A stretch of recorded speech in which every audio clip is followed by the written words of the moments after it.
Meanwhile, waste pickers at Kenya's Dandora dump site are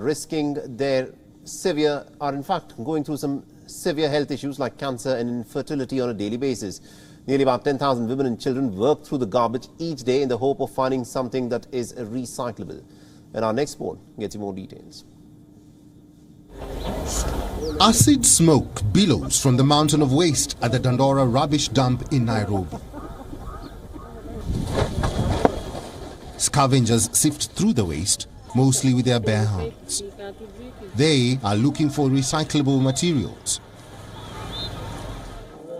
Plastic, glass, even medical waste are the sources of livelihood for many.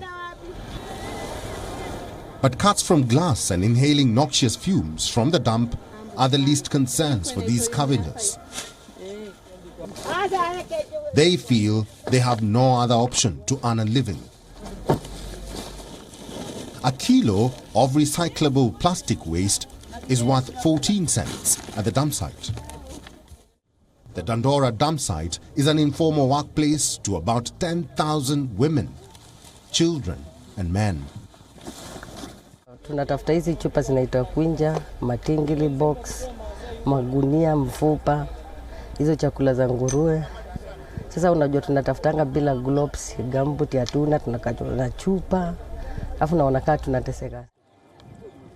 The United Nations Environment Program had warned that the dump site posed a serious health threat to those working and living nearby. And despite a court ordering the closure of the Dandora dump site in July 2021, the site continues to operate.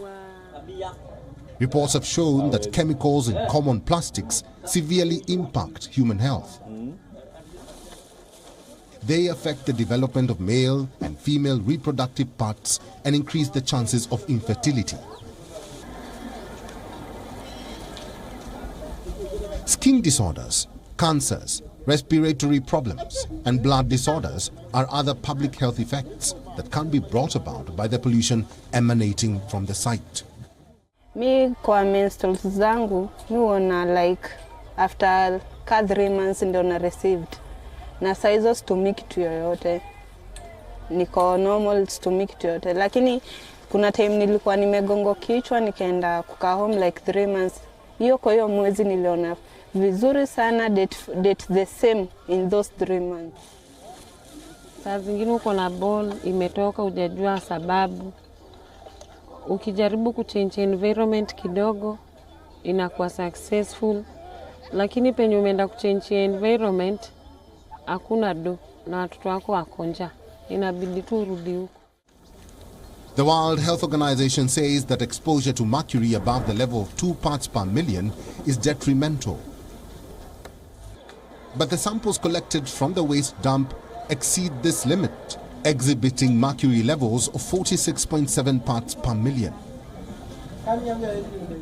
According to the US Environmental Protection Agency, drinking water should be entirely free of lead.